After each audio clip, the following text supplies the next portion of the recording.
Bonsoir à tous de nous suivre sur la page Facebook de Guadeloupe la Première. Je suis avec quelqu'un de très intéressant, vraiment, il est extraordinaire. Il a énormément de choses à nous raconter. C'est Henri Petitjean-Roger, pour certains qui le connaissent. Il a il a été conservateur de deux musées en Guadeloupe. Il est spécialiste de la préhistoire nous concernant. Et puis, en dehors de cela, il crée, c'est un artiste, il fabrique de très belles sculptures liées à l'histoire, à cette histoire, et aussi de très très belles peintures. Mais nous allons voir ça ensemble. Mais déjà, il va nous dire un grand bonsoir. Henri Petitjean-Roger, tiens, je te passe le micro. Vas-y. Je crois que Léandre a tout dit et ça me gêne beaucoup. Mais il y a quelque chose dont tu n'as pas parlé. J'écris des choses historiques, des articles savants. Je publie des livres sur ce qu'on appelle les Taïnos, les habitants des Grandes Antilles, sur les Kalinago des Petites Antilles. Mais j'adore raconter des histoires et j'écris des contes. Donc en gros, c'est tout à fait vrai ce que tu as dit. Je suis quelqu'un de très sérieux, mais enfin ça c'est, je fais semblant. Et en écrivant sur les Amérindiens, ceux qui nous ont précédés en Guadeloupe, et d'ailleurs j'en profite pour dire que l'histoire de la Guadeloupe commence autour de 3000 avant Jésus-Christ, avec l'arrivée de peuples qui viennent du Venezuela, qui sont remontés les îles avec des petits canots, et le premier Guadeloupéen est un Marie Galanterie. Il avait été enterré dans une grotte vers 3000 avant notre ère. Et puis après, mais il y a eu un déferlement continu de peuples. Le plus récent, c'est les Kalinago, qui ont disparu parce que la société blanche, la société noire qui occupait l'île, a fini par englober les Kalinago. Donc il faut corriger une chose, les Kalinago, à la différence des habitants des Grandes Antilles, comme les Espagnols ont appelé les Taïnos, n'ont pas été victimes d'un génocide. La société s'est diluée dans la société coloniale du début du XVIIe siècle. Alors ensuite, c'est vrai, je fais des dessins, mais ça se comprend un petit peu parce que, et là, merci beaucoup Léandre de parler de tout ça, parce que j'insiste énormément sur les questions de la transmission.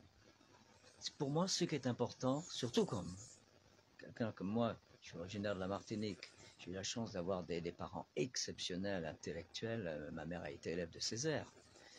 Mon père était historien, on avait tous des doctorats, et lui, sur le tard, on a dit, mais écoute papa, tu as écrit un tas de livres, mais où sont tes diplômes? Tu es polytechnicien. Mais qu'est-ce que c'est ça? C'est polytechnicien. Il faut quand même que tu sois universitaire. Donc il a écrit, mes parents m'ont appris ce qui est fondamental, qui est la transmission des savoirs. Et j'ai fait des années d'enseignement à la Martinique, après mes études, j'ai fait les arts déco à Paris, j'ai fait de l'anthropologie, j'ai fait mon doctorat de préhistoire. Et quand je suis rentré, évidemment, faire de l'archéologie, je ne vais pas aller vendre des bananes, machin comme ça. Donc, j'ai eu un poste de 6e et de 5e où j'ai enseigné le dessin, la musique et la technologie. Et j'ai adoré. Et c'est de cette époque, durant laquelle je racontais à mes élèves des tas de contes amérindiens, parce que je n'allais pas leur faire dessiner 3 pommes, 4 bananes, et puis n'importe quoi, ça ne m'intéressait pas. Je voulais stimuler leur imagination. Et je leur racontais des histoires. Et après, l'histoire n'était même pas finie. Monsieur, raconte-moi l'histoire du tigre. J'ai dit, quel tigre? Vous avez vu un tigre? Mais oui, tu nous as raconté. Ah bon? Qu'est-ce que j'ai dit? Et l'histoire était déjà partie. C'était un seul était déjà coulé.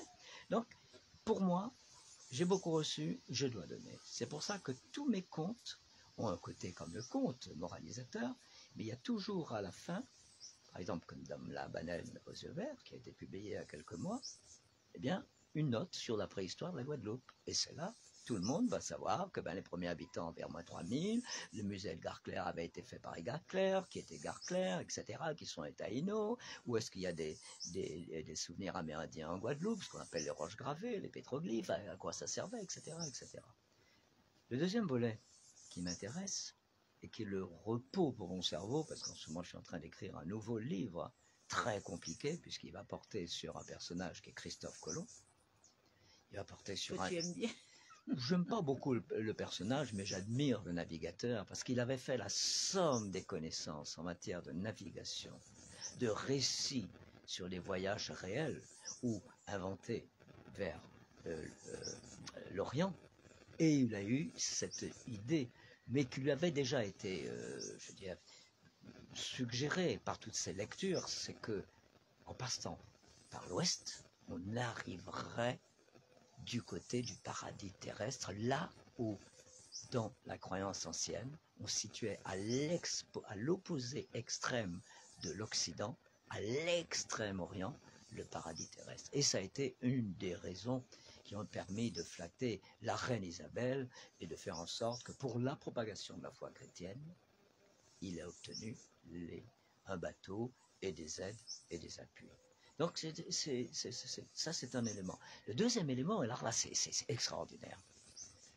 Aujourd'hui, on regarde des choses, on regarde des images, on écoute des radios, on écoute des télévisions, mais on lit moins. Or lire, c'est se créer sa personnalité, c'est se créer son ouverture sur le monde, c'est se créer son esprit critique. Et là, j'ai travaillé depuis 2 ans sur un homme exceptionnel qui est le fils illégitime de Colomb. Parce qu'à la mort de sa femme, Ah oui, Colomb, on ne parle pas de ses enfants. Non, alors il avait un premier qui s'appelait Diego, hein, bon, laissons-le, et quelques années après la mort de sa femme, sa première femme qui était portugaise, il retourne au Portugal, et là il croise une petite demoiselle, à qui il a une affaire d'amour tranquillement, mais il l'abandonne. Elle est enceinte, alors ça a dû quand même être très dur pour l'enfant qui s'appelle Fernand. Parce que il entend parler de son père, il entend parler de ses exploits. Et ce fils qui a été, il ne pouvait pas être reconnu puisqu'il a été hors mariage, mais que Colomb a adopté, il l'a reconnu comme étant son fils, il a voulu dépasser son père. Et cet homme, à la fin de sa vie, il possédait la plus grande bibliothèque privée de cette Europe qu'il avait parcourue du nord au sud, de l'est à l'ouest. Il avait plus de 25 000 volumes et plus de 10 000 estampes des plus grands maîtres de la gravure. C'est-à-dire que cet homme avait passé sa vie à engranger les savoirs. Et il avait fait don à son neveu. Mais il fallait qu'il entretienne, parce que 25 000 volumes, c'est énorme. C'est énorme, c'est la quasi-totalité de tout ce qui avait été imprimé en Europe vers 1530. Donc, c'est inimaginable, et c'est la personnalité de ce Colomb. Et alors, pourquoi il m'intéresse-t-il autant? Et là, c'est un mystère. Pourquoi a-t-il mis dans le livre qu'il a écrit en hommage à son père, un petit livret d'une vingtaine de chapitres, écrit par un moine catalan qui avait reçu la mission de savoir si ces gens, ces indios, comme on les appelait, avaient des croyances religieuses. Ils sont nus, ils sont proches de la bestialité, mais est-ce que ce sont des hommes? Et ce moine, Ramon Pané, a écrit un petit texte que personne n'a jamais vu. On en a entendu parler, un auteur le cite, un deuxième auteur le cite autour de 1555, et ce texte apparaît, traduit en italien, en 1571, dans la vie de l'amiral, par son fils Hernando, publié à Venise. Arrête la radio que je te dise. C'est la dernière chose. Et bien, s'il n'y avait pas eu ce texte, aujourd'hui, nous n'aurions été totalement incapables d'interpréter tout l'art des Amérindiens qui sont succédés depuis 500 avant notre ère et qui ont donné naissance aux Taïnos qui ont disparu au début dans 1492. Juste pour te dire, Henri Petit-Jean-Roger, que comme nous sommes en Facebook Live, il y a des gens quelques personnes qui nous regardent et qui font des commentaires. Pour l'instant, c'est sympa. Mathieu Desmotis, c'est ça, qui nous envoie un petit mot en disant « Monsieur Petit-Jean-Roger, c'est un sacré monsieur ». Donc, j'ai quelqu'un de sacré devant moi. Alors, Roger, Henri, justement, ces peuples avaient une religion, mais comment vivaient-ils leur relation avec qu'est-ce qu'ils avaient comme vie spirituelle, disons? C'est une question très intéressante, mais je crois que la question de la vie spirituelle, c'est ce qui fait la différence entre l'animal et l'humain. Un être humain, depuis qu'une petite mangouste se levait la tête autour de la savane jusqu'à arriver, enfin je dis ça en plaisantant, mais jusqu'à arriver à ce que nous sommes, une seule espèce, l'espèce humaine, car les questions de peau ne comptent pas. Ce qui est important, c'est que nous appartenons à la même espèce humaine, qui a le même cerveau, qui fonctionne de la même façon depuis qu'existe l'humanité. Simplement, les différences proviennent des régions, on est, d'un environnement, et des cultures, c'est-à-dire la façon de percevoir son environnement, de s'y adapter, de l'exploiter et de développer une vie en société. Et les cultures, elles changent obligatoirement d'une génération à l'autre. Ben, on ne s'habille plus de la même façon. Le créole, les grands-parents n'aiment pas le créole comme nous avons aujourd'hui. On ne s'habille pas de la même façon. Les musiques changent. La notion de culture possède la notion d'évolution permanente et d'adaptation. Alors, pour en revenir à cette question de religion, la religion existe depuis que l'homme pense et se pose une question, d'où venons-nous? Qu'est-ce que nous faisons là? Où allons-nous? Et de tout temps, pour répondre à ces questions fondamentales, l'homme a créé des histoires, des mythes, mythes d'origine de l'humanité, mythes d'origine de la mer. Là, je pourrais raconter des mythes taïnos, mais ça, c'est les mille et une nuits, là, on ne finira pas. Hein? Ben, c'est passionnant. Donc, on veut expliquer. L'être humain ne supporte pas de ne pas savoir. Il veut savoir, il veut comprendre. Comment concevait-il l'origine du monde? À l'origine du monde, le monde était plat. Il y avait une montagne, une grande montagne qui s'appelait la montagne Kanta. Et dans cette montagne, il y avait deux grottes. La première s'appelait Kasiba-Hagwa, la seconde s'appelait Ama-Yona. Et c'est de Kasiba-Hagwa qu'est sortie la plus grande partie de l'humanité. Un homme qui s'appelait Marocaël a reçu la mission de séparer les hommes des femmes. Il n'a pas fait son travail. Le soleil l'a pris d'un seul coup de ses rayons magiques. Chouache! Il l'a transformé en statue de pierre à l'entrée de la grotte. Il est transformé en pierre. D'autres hommes ont été envoyés pêcher. Et là, ils sont allés trop loin. Le soleil les a pris. Et juste à côté de petites mares où il y avait de l'eau, à côté des pieds de prune Moubin, ils ont été transformés en arbres. Moubin. Et ensuite, c'est pas possible. Un troisième homme est allé, les seconds c'est le tabac, est allé chercher le tabac, ils ont transformé en pied de Moubin. Et le troisième homme, on l'envoie pêcher. Le soleil le prit, il le transforme en oiseau, en tapeur, en pivert.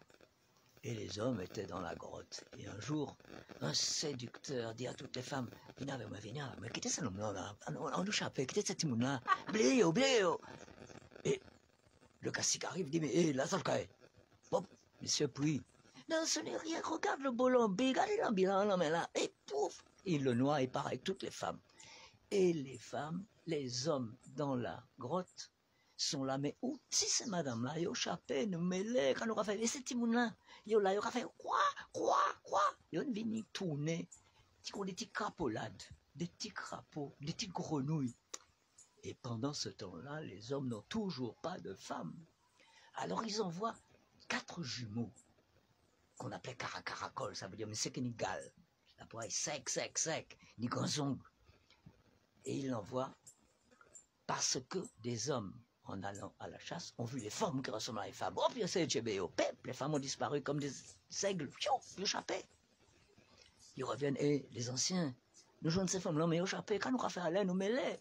Alors, là, Il a dit, les anciens, allez chercher les caracoles, ils ont les mains des griffus. Et oui, ils envoient les caracoles se saisissent de ces formes qui ressemblent à des femmes. Ils reviennent, ouais, mais pour la fête, là, ces messieurs, ni madame ayo, là, yo, tranquille, mais... il y a un petit problème. Ça ressemble à femme, mais comment dire un petit détail. Alors, ouais, les anciens disent, oh, oui, nous, mais les mêmes. Allez chercher l'oiseau pivert.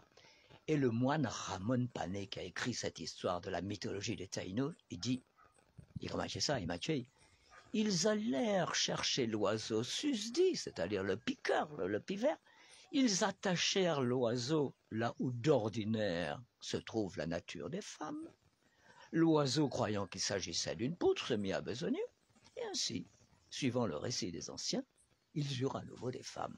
Et bien voilà comment, selon les Taïnos, et alors, il y a d'autres histoires, mais ça sera une autre fois. Je te raconterai d'où vient la mer. Ok. Comme vous l'avez constaté, et comme dit Mathieu Desmotis, on l'écouterait toute la journée tellement il connaît l'histoire des Taïnos. Et Marilyn Valencornet qui dit c'est passionnant. Donc c'est vrai, nous allons revenir parce que en très peu de temps, Henri Petit-Jean-Roger m'a fait découvrir énormément de choses, autant ses peintures qui sont magnifiques, autant ses sculptures qui sont profondes, je dirais, qui ont un sens profond, ses contes pour enfants. Et bien sûr, il a plein de choses à dire. Donc, nous, qu'est-ce vous venez? Ou t'avez dit intimité encore? Attends, dis ça en direct. Ouais, je veux dire, mais Léandre est trop gentil avec moi, c'est pas possible. Moi, je rougis, hein, récemment capitaine anglais. Hein. Je disais à Léandre que là, j'ai un conte qui s'appelle La baleine aux yeux verts, qui est sorti il y a quelque temps, enfin 3-4 mois. Mais j'en ai un autre qui s'appelle Les mouches merveilleuses de Pili Pibi. Oui. Oui. Et c'est une histoire extravagante. Et là, ce conte-là sera Les mouches merveilleuses de Pili Pibi, peut-être dans un mois ici. C'est une histoire folle. Merci beaucoup. Léandre, merci. Merci beaucoup à vous tous. Merci à Mado Lafleur. Ah oui, Mathieu, tu es au Canada. Eh ben, le grand bonjour au Canada. Et puis, à très bientôt. Vous nous suivez sur Facebook Live de Guadeloupe la Première. Gros bisous. Au revoir. Bien.